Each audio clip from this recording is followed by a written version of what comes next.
with me. And we had one of the biggest turnouts for that. We held that one twice. The lady came back a second time. It was so popular. We've had the U.S. Attorney, the D.C. Attorney General's office, and another office talking about fraud for seniors, you know, and bring materials that are helpful. That session's been open. So we've had a lot of sessions that could benefit all of your areas. We're not discriminating in that way. And I respect that, but the grant money isn't for those sessions. This grant money is specifically to get pamphlets, to get more members. And I was thinking, oh great, I could tell my constituent in Manor Park, they could get services, but then I realized, no, you have to be a member, you have to pay $500. And I could see, so we're giving money to get pamphlets, so, which is a good organization to get membership, but the membership costs $500. But not after we are starting up a subsidized member, which can go 0 to 200. Well, when does that start? We're gonna start that. I would rather subsidize, donate to subsidize. Yeah. For my constituents to be a part of it. I mean, I'm the only staff person, and I'm not. days a week. So I mean, just in terms of like, I mean, we got through this year financially and otherwise, and provided as many services as we. But the senior program at the rec center that services that area does the same thing. So we're duplicating. You know, we're giving money for you're duplicating what we already are doing. They have the AARP driving. They've had people come in about decluttering. We've had you know, DCRA and talk about hoarding and all of that. We have social services that come in if they need a social worker.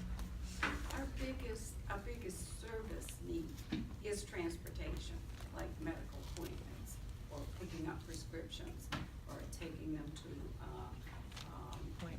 physical therapy. So that's the biggest service that is called on. The social and educational programs, those are the ones I was talking about that don't carry any cost. That are open to everyone. Would be open, not every last one that we put on, but probably a majority, probably about 80% of all the educational and social programs we put on have been open to the community. And that's part of our mission as well. One more question, we gotta close this out. Did we already, I guess, donate or give grant money? Yes. Last year, we gave back 1,500.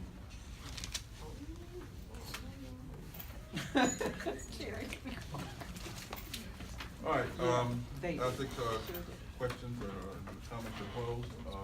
It's time for a vote. You want roll call vote or show of hands? All right. Roll call? Roll call. Roll call, all right. Roll call. Carlin, Yes. Topolevsky, Yes. Knickerbocker, Yes. Park Sampson, Hughes. Hughes, I'm sorry? Abstain. Snyder, Abstain. abstain. Jones, Abstain. Rogers, Abstain. Cockrell. No.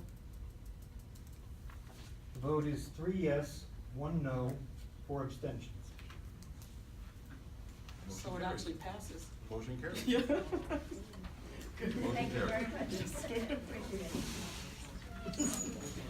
Next is resolution 170104, Starbucks 32 Carroll Street. Application to board for zoning.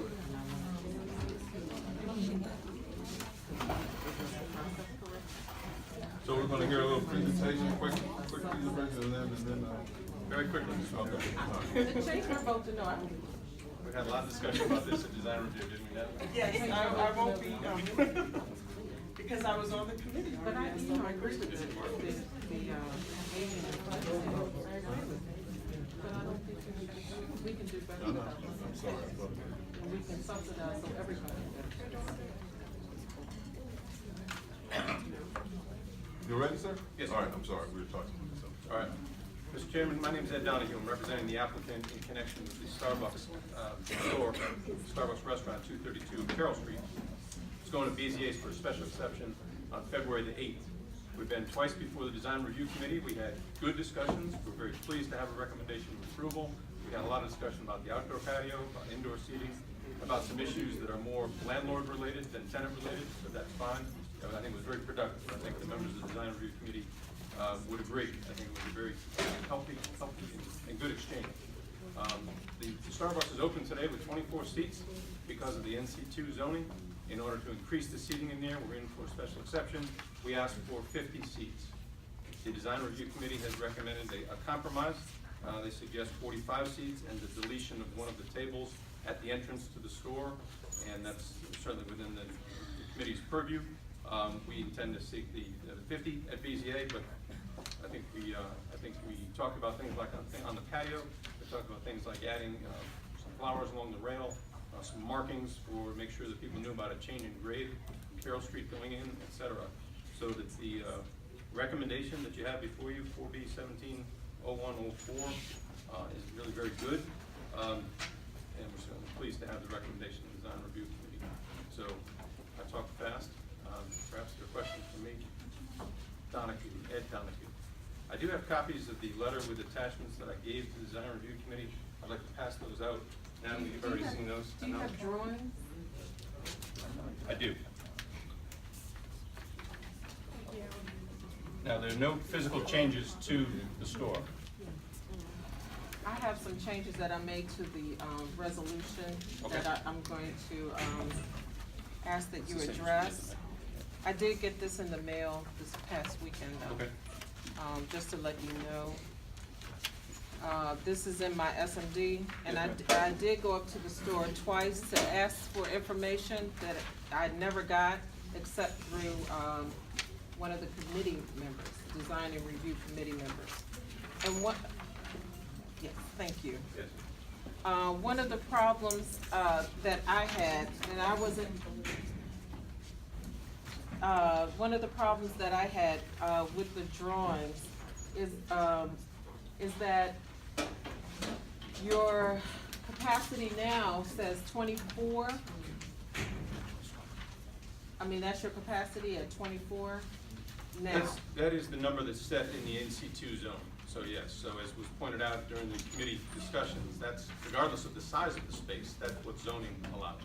That's what zoning allows. That's So correct. your special exception includes the interior as well as the exterior. So the exterior is 14 spaces, and that's actually separate from the interior. Does your special exception include the interior as well as the exterior? No, the special exception pertains to the change in seating on the interior. On the interior? Correct.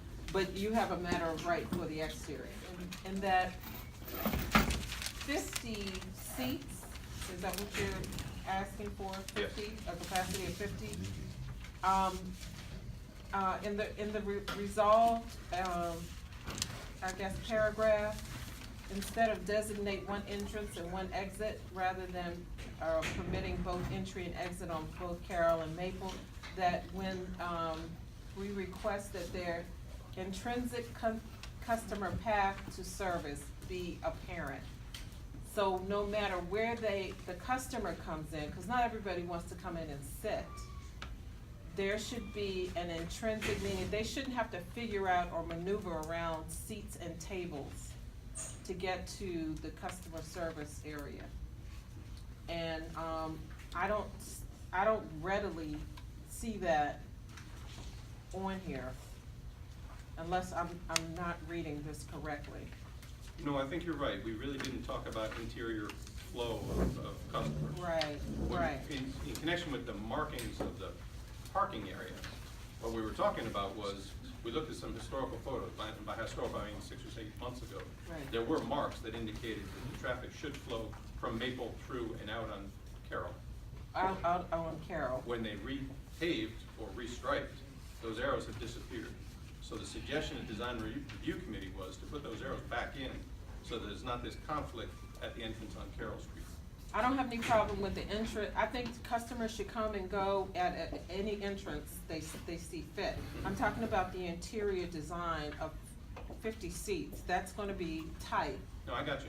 We didn't And discuss it. so when they come in, it shouldn't be that they have to figure out how to get to the line to order whatever they're gonna order. Understood. It should be, and it should be apparent that this is the way you go, or, you know, if there are too many seats.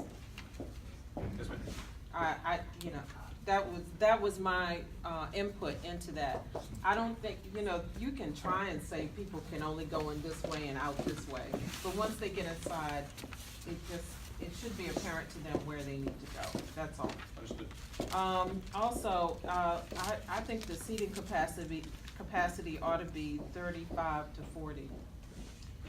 From what I understand, and the feedback I got from some members of the design review committee, that 45 is really pushing it. And that, you know, it doesn't lend to an intrinsic path for customer service. Also, the outside seating, and I thank you for sending the drawings, because I had, I didn't know how you're gonna get 14 seats out of there. I hope you can meet an 11 by 17, it's a little better. I hope you can. Yeah, pick up the no, easy- what I got in the mail was fine, but this is good too. And so, the ADA, you know, there isn't room enough for, the 14 seats and wheelchairs. So I'm gonna ask that if you have, wheelchair accessible, then one of those seats has to go. So it's not in addition to, it will be instead of. So the 14 instead of and not in addition to, I think it'll get tight. We're talking about the exterior now, right? Exterior, yes, Understood.